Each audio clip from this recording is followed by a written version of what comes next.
Vaya conmigo a Génesis capítulo 39. Llevado pues José a Egipto, Potifar, oficial del faraón, capitán de la guardia, varón egipcio, lo compró de los ismaelitas que lo habían llevado allá. Mas Jehová estaba con José y fue varón, ¿cómo dice? Mire la base para que José fuera un varón próspero, aún llegando como esclavo. Dice, mas Jehová estaba con José y fue varón próspero. Y estaba en la casa de su amo el egipcio, y vio su amo que Jehová estaba con él, y que todo lo que él hacía, Jehová lo hacía prosperar en su mano. Así halló José gracia en sus ojos y le servía.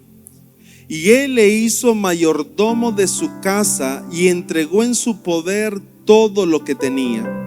Y aconteció que desde cuando le dio el encargo de su casa y de todo lo que tenía, Jehová bendijo la casa del egipcio a causa de José.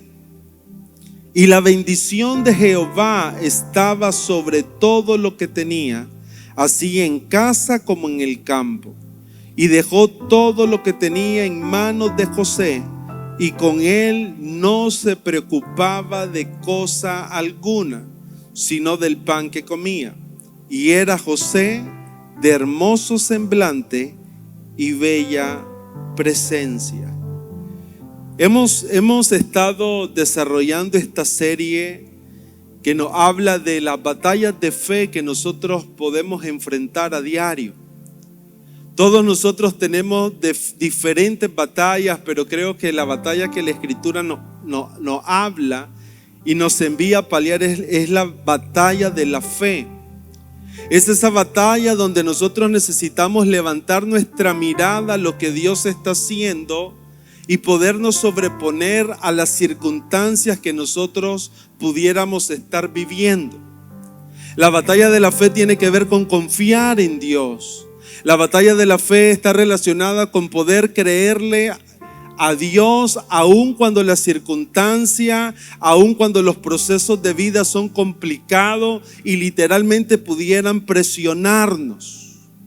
Cuando uno pelea la batalla de la fe, nosotros necesitamos en medio de esa batalla, en medio de esas convicciones que necesitamos reforzar, necesitamos poder ver el propósito con un gran valor y con una relevancia en nuestra vida. Si hay algo que nos va a sostener en medio de la batalla, es poder ver lo que Dios quiere hacer en nuestra vida.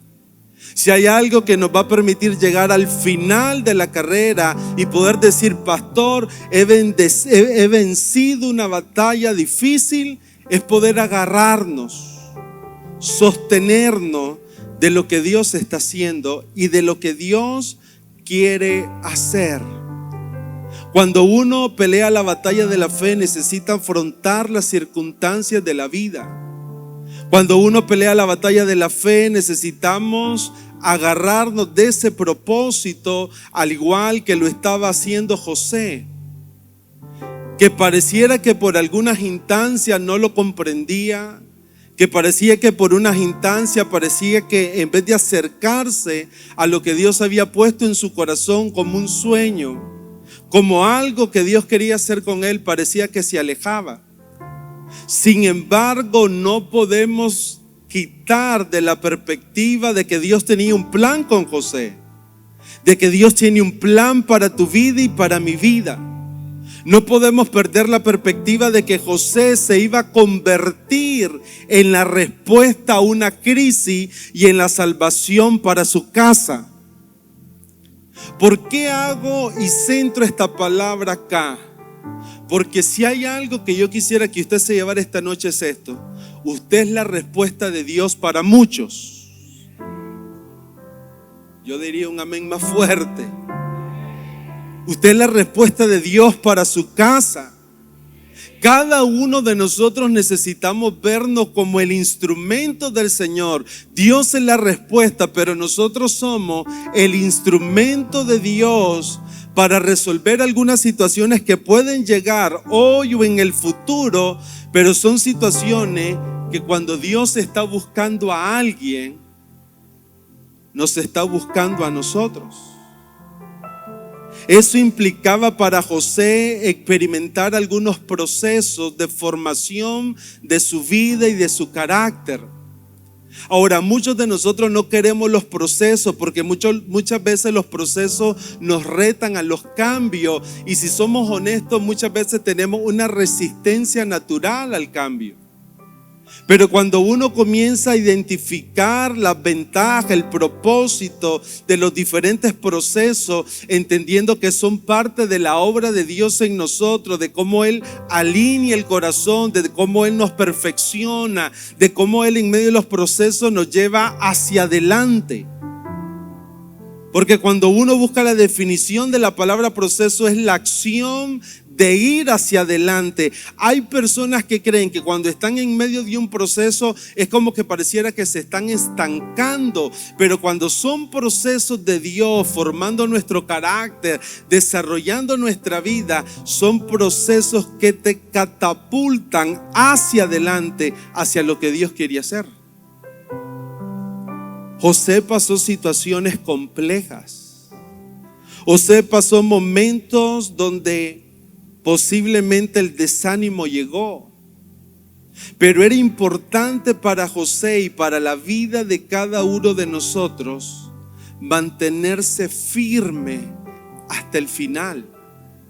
Así como lo declara Hebreos capítulo 6 versículo 11, pero deseamos que cada uno de vosotros muestre la misma solicitud hasta el final. La única manera en que vamos a cruzar al otro lado, la única manera en que vamos a ver las respuestas en nuestra vida es mantenernos firmes, mantener el mismo empuje, el mismo esfuerzo, la misma dedicación, la misma intencionalidad, no cuando comenzamos la carrera, sino, como dice Hebreo, hasta llegar al final. Eran diferentes etapas para José. Etapas de formación del carácter, etapas de capacitación, eran etapas de aprendizaje, eran etapas que tenían que ver donde él pudiera crecer en fe, en santidad, en honrar a Dios, pero que estaban haciendo la mejor versión de José, pero que también pueden hacer la mejor versión en tu vida y en mi vida. Cuando llegamos a Génesis 39, nosotros miramos, yo pudiera decir que estamos en una nueva etapa para José. Comenzó difícil, comenzó con la traición de sus hermanos, comenzó con José en el pozo perdiendo la esperanza. Pero ahora José llega a Egipto y es introducido en una de las casas de los principales líderes de Egipto. Introducido como un esclavo. Un esclavo no tiene voluntad, un esclavo no tiene derecho, un esclavo ni siquiera tiene la opción de soñar.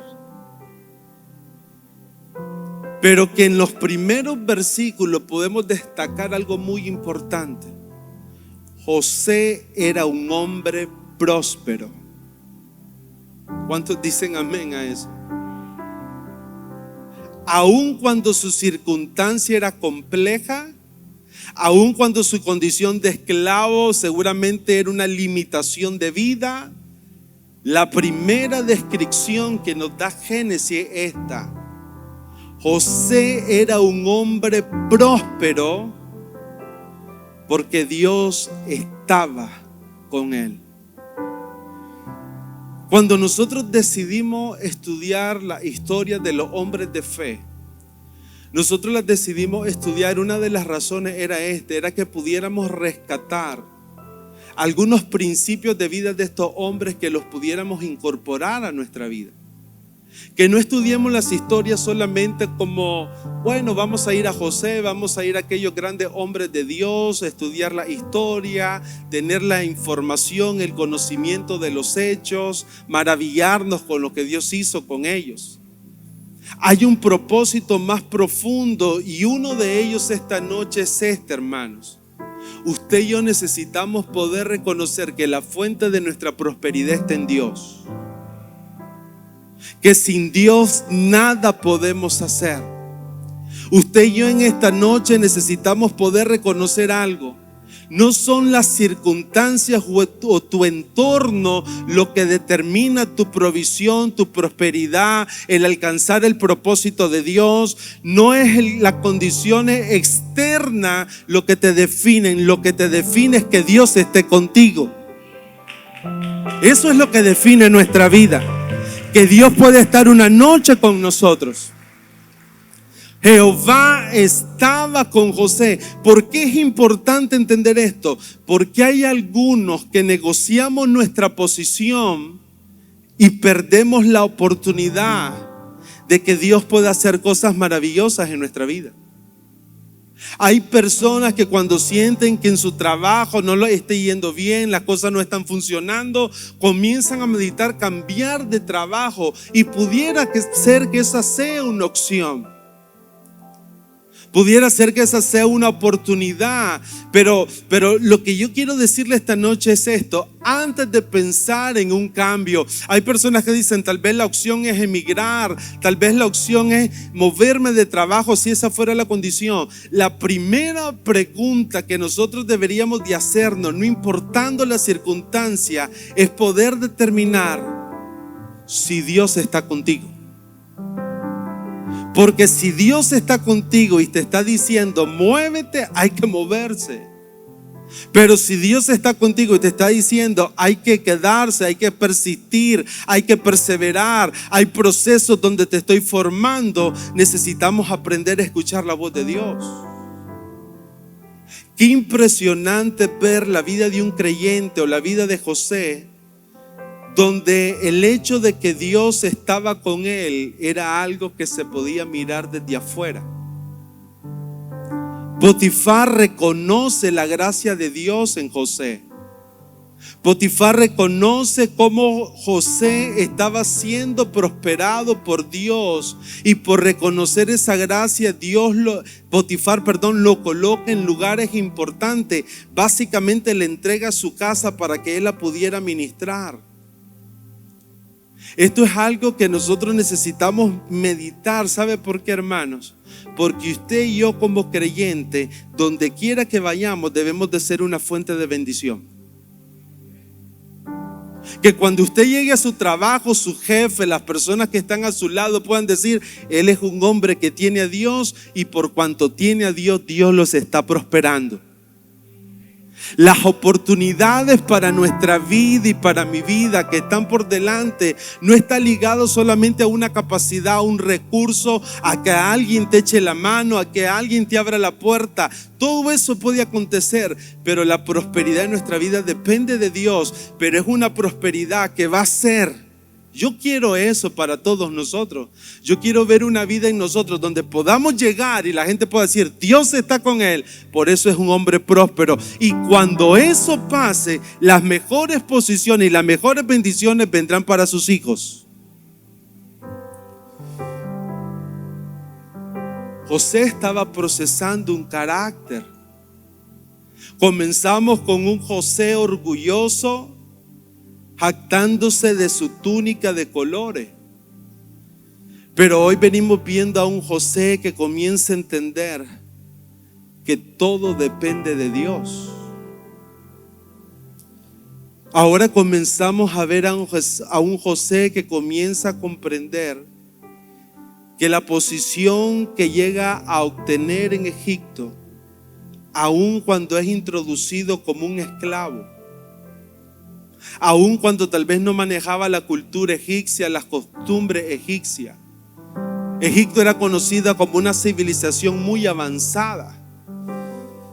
Aún con todo ese sistema en contra, tal vez no conocía la forma de vivir de los egipcios, tal vez había un cierto maltrato por ser esclavo. Aún con todo eso, José trabajó de forma diligente, pero también resalto esta parte: José fue un hombre que aprendió a confiar en Dios, a poner al Señor en primer lugar.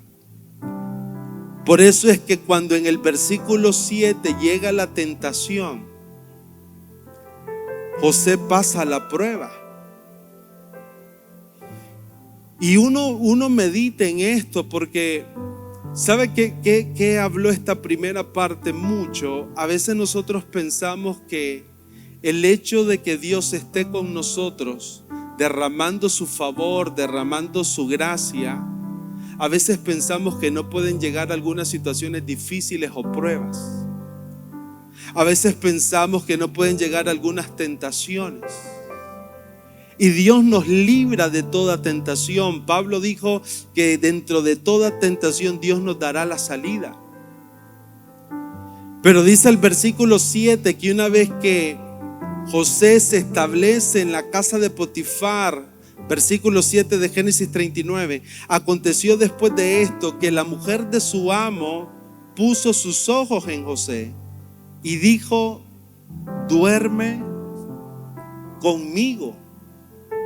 Y él no quiso y dijo a la mujer de su amo: he aquí que mi señor no se preocupa conmigo de lo que hay en casa, y ha puesto en mi mano todo lo que tiene. No hay otro mayor que yo en esta casa, y ninguna cosa me ha reservado sino a ti, por cuanto tú eres su mujer. ¿Cómo pues? Diga conmigo: ¿cómo pues haría yo este grande mal y pecaría contra Dios? Hay algo que está en el corazón de José. El diablo siempre va a querer destruir lo que Dios está levantando en nosotros.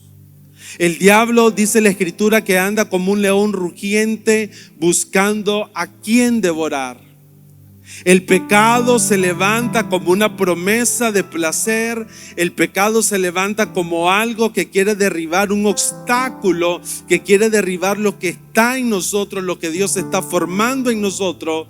Pero la manera en cómo nos vamos a sostener en medio de la tentación, en medio de la seducción, en medio de aquellas propuestas que parecieran placenteras, que parecieran acortar el camino, que parecieran tomar un atajo para llevarnos al propósito, pero como dice la escritura, el final del pecado es muerte. La única manera en que vamos a poder saltar al otro lado y vencer la prueba es entendiendo lo que dice José: ¿cómo puedo hacer tan grande mal? ¿Cómo puedo defraudar la confianza de mi Señor si me lo entregó todo? ¿Cómo puedo pecar contra Dios? Hay momentos en nuestra vida que la tentación va a llegar, pero tenemos que aprender a resistir en la tentación. Pero la pregunta acá es: ¿cómo lo hacemos? ¿Cuál era el problema de lo que estaba viviendo José? Que si José cedía a esa tentación, posiblemente la historia terminaría diferente. Hay vidas que uno puede conocer donde Dios tenía planes extraordinarios con ellos, pero en el caminar se dieron a la tentación y la vida se desvió, y junto con ellos se desvía todo el plan. José tenía algo muy presente en su corazón. Era un reto. Mire cómo viene todo el proceso. Un proceso que comienza confrontando la relación con sus hermanos en su corazón. Ahora llega a la casa de Potifar. Pareciera que todo se compone. Llega a la prosperidad. Se encuentra en una postura, en una posición de autoridad. Pero ahora salta la tentación para derribar el plan. Pero lo único que estaba en el corazón de José, y lo que debe estar en nuestro corazón cuando esas cosas llegan, a entender esto, hermano. Lo que dijo José: ¿cómo puedo pecar contra Dios. Usted sabe que en toda la historia de José de aquí en adelante usted puede ver un hombre sabio. Vamos a ver más adelante cómo José recibe los sueños del faraón, tiene la interpretación de los sueños, que fue algo que Dios le revela, pero después vemos a José asumiendo la responsabilidad en el palacio de cómo administrar sabiamente para que cuando llegara la hambruna, Egipto y las naciones de la tierra pudieran tener el alimento. José, si uno pudiera sacar las características principales de José, aparte de ser un hombre temeroso de Dios, fue un hombre sabio. Pero esa sabiduría, como dice Proverbio 1:7, está ligada a que en su corazón quería agradar a Dios, honrar a Dios, había temor de Dios. La forma de vencer la tentación para José fue esta. Primero, tenía una alta responsabilidad con todo lo que su amo le había entregado. Él no podía traicionar su confianza. Pero segundo, tenía una reflexión profunda de lo que representaba para él su relación con Dios y el impacto que podía traer entregarse a la seducción de esta mujer, la esposa de Potifar. Esta historia nos está dando otro elemento esencial en el proceso. Jesús le dijo a los discípulos, Juan capítulo 15, yo deseo que lleven mucho fruto. Pero después les dijo, también deseo que el fruto permanezca. A veces podemos tener fruto hoy, pero el fruto no necesariamente permanecer. A veces podemos tener ciclos buenos, ciclos malos, ciclos buenos, ciclos malos, y vivimos un estilo de vida inconstante. Pero el deseo de Dios no es ese. El deseo del Señor para nuestra vida es que lo que Él está haciendo permanezca en el tiempo. Pero una de las cosas que aprendemos desde Génesis 39 es esta: para que pueda permanecer el fruto, la provisión, la prosperidad, hay algo que tiene que estar en nuestro corazón. Debe haber una coherencia, debe haber una integridad en el corazón. El éxito de la iglesia, el éxito de la familia, el éxito de tu matrimonio. ¿Cuántos desean un matrimonio que perdure para siempre? Se requiere integridad. ¿Cuántos desean una iglesia que cumple? Hemos estado hablando los domingos de la iglesia gloriosa. ¿Cómo logramos ser esa iglesia gloriosa a la cual Cristo viene por ella? Desarrollando un corazón íntegro, coherente, que no se rompe, que sus palabras son coherentes con sus acciones. La integridad es algo que muchas veces hoy se ha perdido.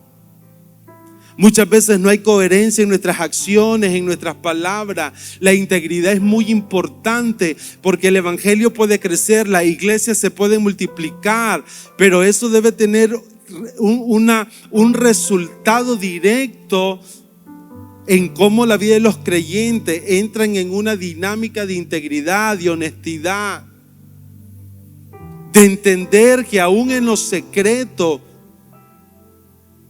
es importante, así la santidad en lo público, pero también la santidad en lo secreto, porque de eso dependía lo que Dios va a hacer con nosotros. ¿Cómo se resiste a una tentación como esta? Primero, con la convicción del corazón de no desagradar a Dios. Pero segundo, con la acción intencional de huir. José huye del ataque. Pero cuando él huye del ataque, dice la escritura, que la mujer lo acusa. Potifar se enciende en ira. Génesis 39, 19. Y sucedió que cuando oyó el amo de José las palabras de su mujer, le hablaba diciendo: así me trató tu siervo. Se encendió su furor y tomó su amo a José y lo puso ¿dónde? ¿A dónde? Donde estaban los presos del rey, y estuvo allí en la cárcel. Versículo 21. Pero Jehová estaba con José. En medio de las injusticias, José llegó a la cárcel por una injusticia, por una acusación falsa. Pero el mantener su integridad, versículo 21 dice: pero Jehová estaba con José y le extendió su misericordia, le extendió su favor. Dios te va a sostener siempre que nos mantengamos en integridad. Pastor, es que no puedo perder el trabajo, aunque me están ofreciendo hacer algo ilícito. Dios te va a sostener, va a extender su misericordia.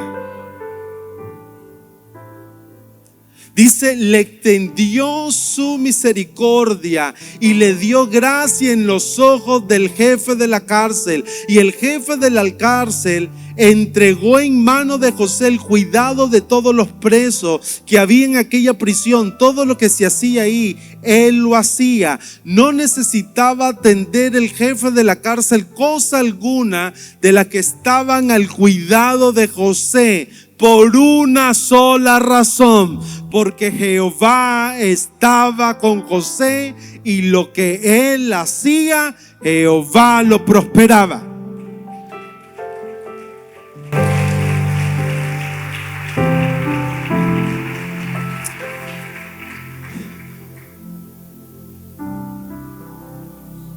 No es un lugar cómodo estar en la cárcel. De hecho, cuando uno estudia la historia, se va a dar cuenta que la pena no era cárcel, la pena era muerte. Potifar era uno de los principales en Egipto. No era una condena fácil para José. Lo que José debió haber recibido era la muerte. Pero aquí es donde está el segundo punto de esta historia,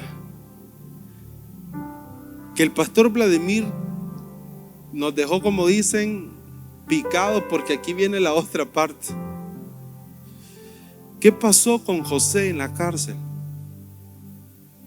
Y es maravilloso, hermano. ¿Sabe por qué? Porque mientras José estaba en la cárcel, Dios es extraordinario. Porque mientras José está en la cárcel, hay un asunto en Dios trabajando con el faraón de Egipto. José no lo sabe. José ni siquiera se imagina que va a haber dos sueños del faraón que van a ser la oportunidad para salir y después entrar al palacio como un gobernador. José solo se tenía que preocupar de una cosa: que aún estando en la cárcel, Dios estuviera con él, porque de esa manera él iba a ser prosperado.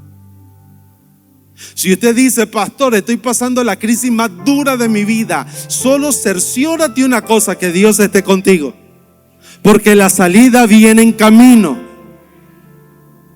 Al igual que Pedro está en la cárcel, los hermanos en la iglesia orando en casa. Mientras ellos oran, Dios envía ángeles a la cárcel, liberan a Pedro de la cárcel. Llegan donde los hermanos ni siquiera lo podían creer. Pero mientras usted puede estar en una situación compleja, yo quiero decirte algo: Dios sigue trabajando, Dios sigue operando, Dios no nos va a soltar. Pero ¿sabe qué pasó en la cárcel con José? Dos cosas que son importantes.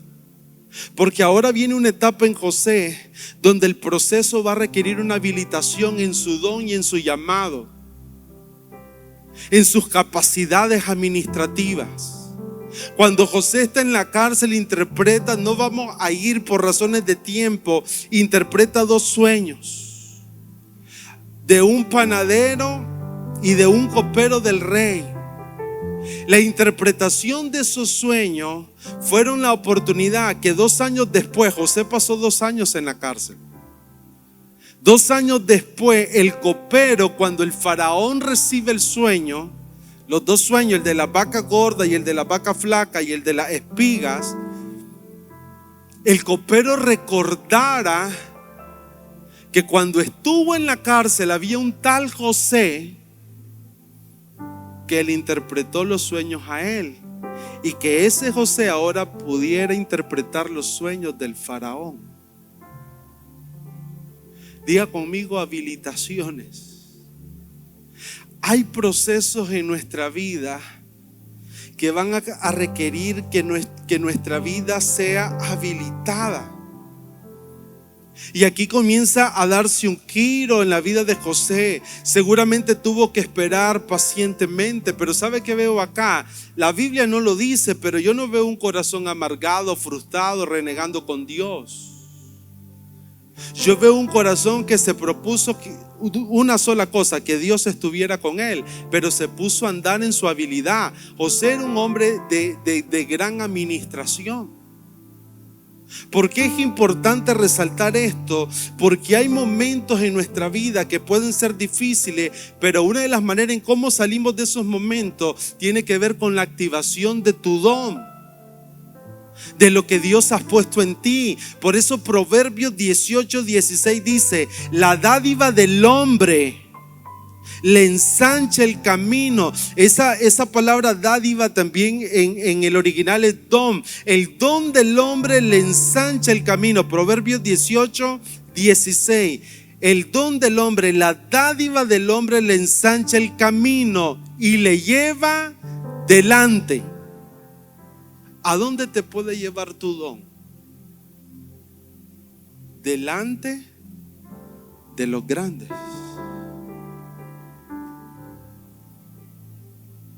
Yo he visto personas que en los momentos más difíciles, en vez de avanzar con lo que Dios le ha dado, a veces como que lo desechan. Algunas veces Dios, todos los que estamos aquí, Dios ha puesto algo sobrenatural en ti. Hay habilidades. La Biblia dice que el Espíritu Santo reparte dones a cada uno como Él quiere, pero lo hace con un propósito para provecho del cuerpo. El apóstol Pedro en primera de Pedro capítulo 4 versículo 10.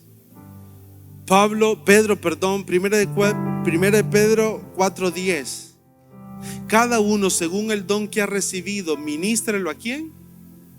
Preste atención. ¿Qué hubiera pasado en José en esa cárcel si no usa el don de interpretar los sueños en la vida de ese copero y en la vida de ese panadero? La acción de hoy puede marcar tu futuro mañana. Lo que usted y yo hacemos hoy es importante. No menospreciemos los principios pequeños. Porque hay cosas que Dios ha habilitado en tu vida, en tu casa.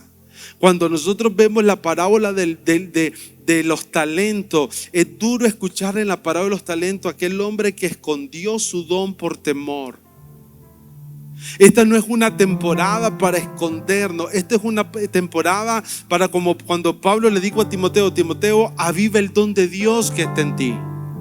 Esta es una temporada, por eso que cuando hemos escuchado en nuestras reuniones, aún en las de liderazgo, al pastor Arsenio decir: no, ha llegado un momento de la activación de los santos. ¿Por qué? Porque esta es una temporada donde el don de Dios, tu llamado, tu propósito, necesita levantarse, encenderse, activarse. ¿Para qué? Para que lo que Dios preparó para ti se haga una realidad. Pero dice Pedro: cada uno ministre su don a otros como buenos administradores de la multiforme gracia de Dios. ¿Sabe cuál es el mensaje de esta noche? No escondas tu don. Algunos tendrán dones en la enseñanza, otros en la profecía, otros en la oración, en la intercesión o los dones del Espíritu. Lo que yo quiero decirte una noche como hoy, necesitamos ser una iglesia que nos activamos en lo que Dios nos ha puesto, porque el don que Dios depositó en ti te abrirá puertas y te llevará a la presencia de los grandes. A José lo llevó a la presencia del faraón. Cuando el faraón tuvo los sueños, la primera respuesta fue: tráiganme a los magos, a los agoreros, y para que me interpreten el sueño. Pero usted sabe qué pasa. Solo hay un Dios de revelación y es Él. Y Dios usó a José para interpretar dos sueños que tenían que ver con lo que iba a pasar en Egipto.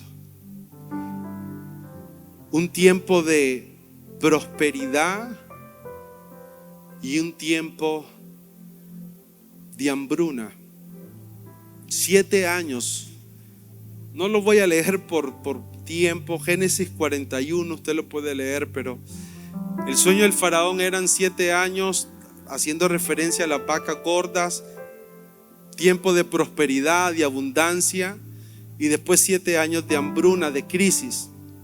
José interpreta el sueño y le habla claramente lo que el faraón y Egipto necesitaba hacer, cómo ellos iban a responder a la crisis. Y lo responde José desde donde, otra vez, la habilitación de Dios en José, desde sus habilidades administrativas. Hay una revelación divina, pero hay una habilidad administrativa, hay una mayordomía en José. Y José le dice al faraón, Génesis 41:33, dice: por tanto, provéase ahora faraón de un varón prudente y sabio, y póngalo sobre la tierra de Egipto, y haga esto faraón, y ponga gobernadores sobre el país, y quinte la tierra de Egipto en los 7 años de abundancia, y junte toda la provisión de estos buenos años que vienen. O sea, del 100% que Egipto iba a producir, el 20% lo iban a guardar. Y junten toda la provisión de estos buenos años que vienen, y recojan el trigo bajo la mano de faraón para mantenimiento de las ciudades, y guárdenlo. Y esté aquella provisión en depósito para el país, para los 7 años de hambre. Hay un principio extraordinario aquí. El principio es que la provisión de hoy no la podemos consumir toda. Debemos de ser personas que provisionamos para mañana. Para los 7 años de hambre que habrá en la tierra de Egipto, y el país no perecerá. Versículo 54. Y comenzaron a venir los 7 años de hambre, como José había dicho. Y hubo hambre en todos los países, mas en toda la tierra de Egipto había pan. Cuando se sintió el hambre en toda la tierra de Egipto, el pueblo clamó a Faraón por pan, y dijo Faraón a todos los egipcios y a José: y haced lo que él os dijere. Y el hambre estaba por toda la extensión del país. Entonces abrió José todo granero donde había, y vendía a los egipcios, porque había crecido el hambre en la tierra de Egipto. Y de toda la tierra, diga conmigo, de toda la tierra, venían a Egipto para comprar de José, porque por toda la tierra había crecido el hambre. José desarrolló sus habilidades como mayordomo, sus habilidades administrativas. No solo reveló el sueño al faraón, sino le dijo cómo resolverlo. Cuando nosotros desarrollamos una vida dependiente de Dios, vamos a hacer una respuesta a la crisis. Usted se imagina una reunión ejecutiva en la empresa y que en la empresa alguien pueda decir: llamen a Juan, porque él es un hombre de Dios, sabemos que Dios está con él, y que él nos dé la respuesta a la situación que estamos viviendo. Esto no era un asunto para José, esto es un asunto para hoy, para nosotros. Pero cuando José está en el palacio, llegan las dos últimas situaciones, creería yo, que quiero dejárselas en esta noche, que cierran un ciclo en la vida de José. Porque la cárcel, que era la última etapa difícil de José, es una etapa donde no hay visibilidad, es una etapa donde posiblemente la esperanza se pierde. Pero el palacio donde él se convierte en el segundo después del faraón representa poder. Diga conmigo: poder.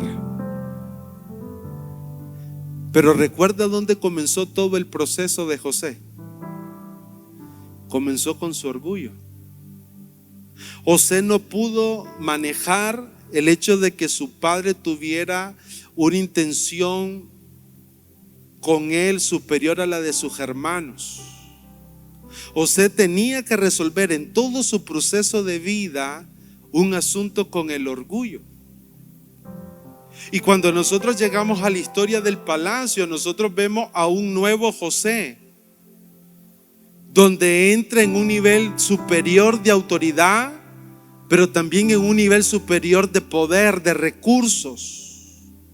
Y se convierte para él también en un proceso, en una prueba, porque es cierto que las tribulaciones pueden ser parte de algunas situaciones que nos procesan o las podemos llamar prueba, pero también las bendiciones mal manejadas nos pueden sacar de los propósitos. ¿Cómo respondemos cada uno de nosotros cuando Dios nos bendice, cuando Dios nos da una cuota de autoridad, de poder, de influencia? ¿Cuál es la manera en cómo nosotros resolvemos? Una de las oraciones que nosotros tenemos por la iglesia es esta: que la iglesia sea habilitada con poder. Usted es la iglesia, no estoy hablando de Osana, la iglesia somos todos nosotros. Dios quiere habilitarlo con poder. Dios quiere habilitarnos con poder. La pregunta es si podemos manejar el poder.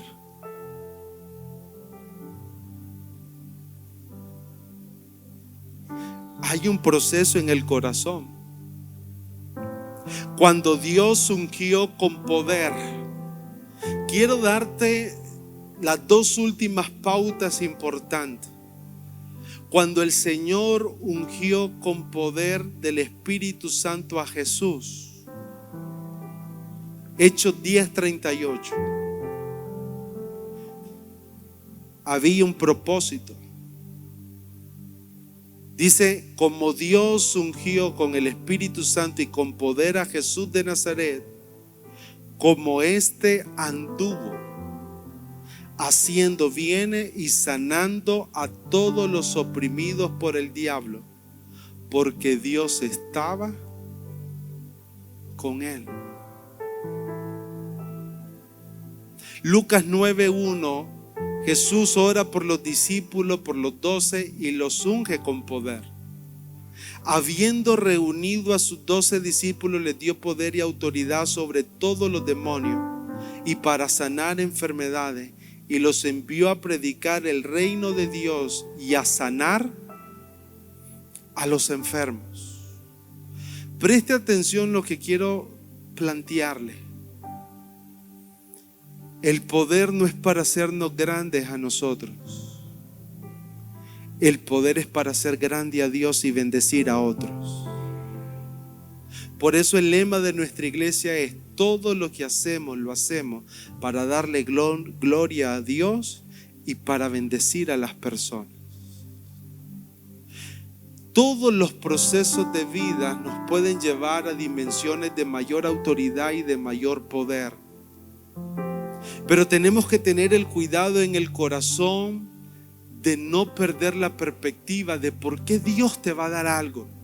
¿Por qué Dios te va a dar la gerencia de la empresa? ¿Por qué Dios te va a dar el negocio? ¿Por qué Dios te va a dar el liderazgo dentro de la iglesia? ¿Por qué Dios te va a entregar una familia, una casa, un matrimonio? ¿Por qué Dios te va a entregar a tus hijos? ¿Por qué Dios te va a habilitar con una autoridad? Dios le da una autoridad al esposo sobre la esposa. Dios nos da autoridad como un líder, como pastor. Dios te va a dar una autoridad como jefe. ¿Por qué Dios te va a sacar de la cárcel y te va a colocar en un palacio para que administres los recursos? ¿Por qué Dios te va a levantar? ¿Por qué Dios te quiere usar? Por dos cosas: para que le dé gloria a Él y para que seamos de bendición a las personas.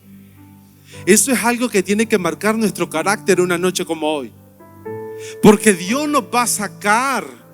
¿Se acuerdan la historia de Mardoqueo? Capítulo 10. Capítulo 10.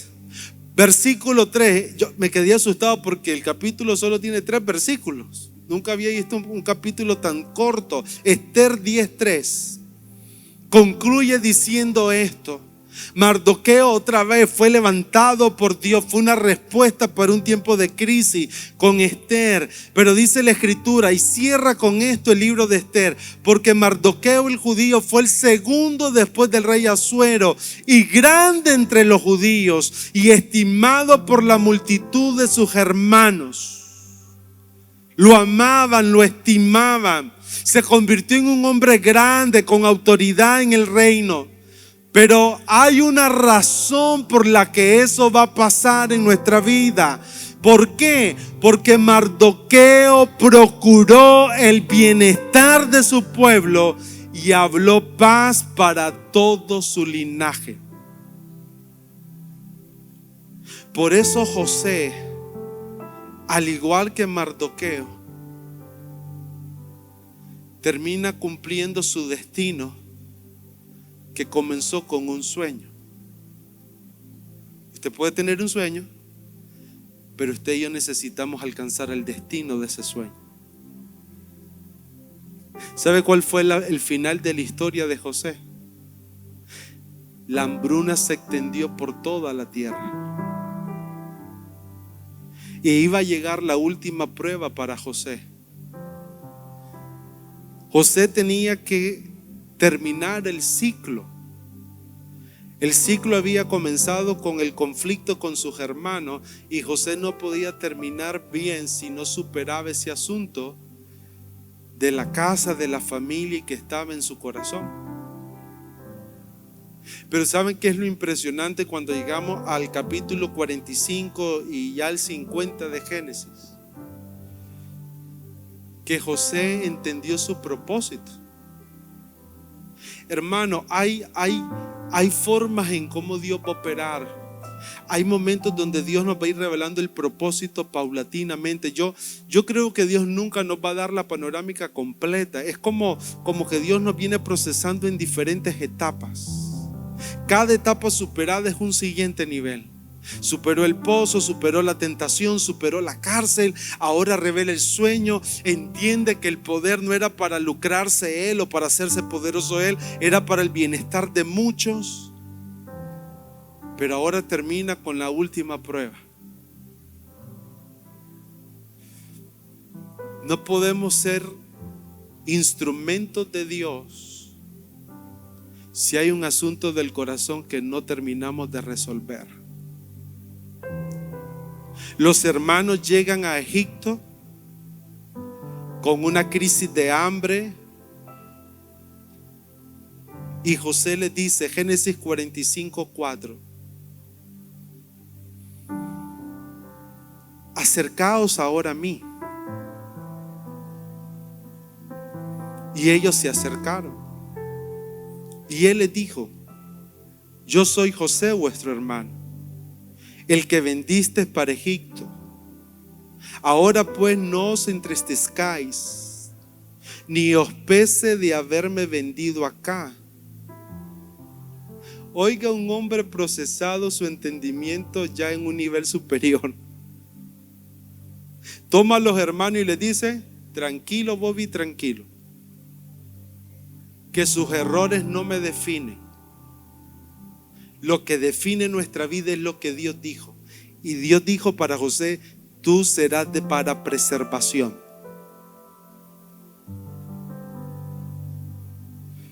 Dice, porque para preservación de vida me envió Dios delante de vosotros, pues ya ha habido 2 años de hambre en medio de la tierra, y aún quedan 5 años en los cuales ni habrá ni arada ni siega.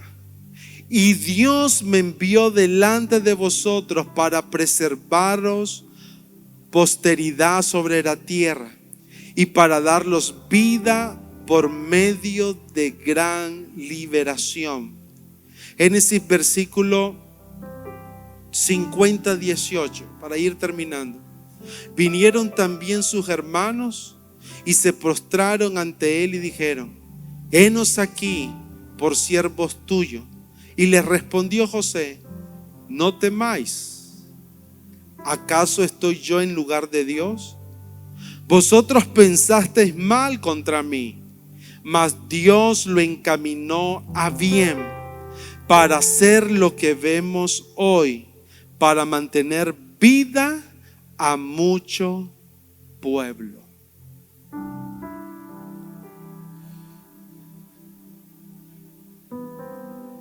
¿Sabe qué es lo maravilloso del final de esta historia? Que José reconstruyó la relación con sus hermanos y lo hizo bajo un solo diseño: a través del poder del perdón, entendiendo que la vida suya y la vida mía, aun cuando hayan injusticia, aun cuando hayan situaciones que no comprendemos, aun cuando hayan momentos difíciles, nuestra vida todo el tiempo depende de lo que Dios dijo.